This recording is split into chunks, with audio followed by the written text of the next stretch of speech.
Hello साथीहरू सबैजनालाई good morning. म चाहिँ आज यता है हाम्रो काउनी फलेको चराहरू आएर बिजोक म चाहिँ यहाँ चरा रुँगेको यतातिर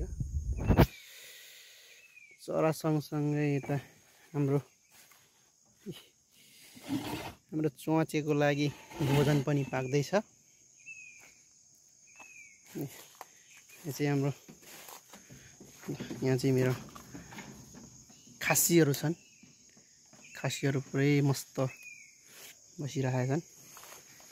अनि हेर्नुहोस् है हाम्रो मकै बारी यतातिर चाहिँ र आज असार 15 दही चिउरा खाने दिन। तपाईहरुको असार 15 कस्तो भयो?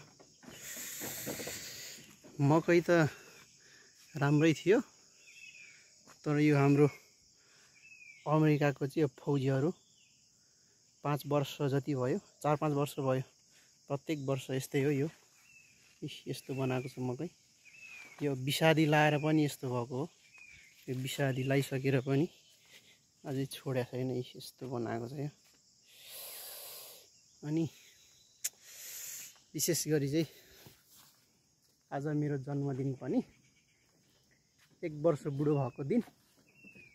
अनि भन्नुस् तपाईहरुको असार 15 कस्तो भयो?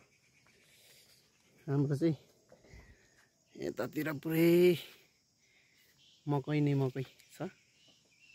हेर्नुहोस् त,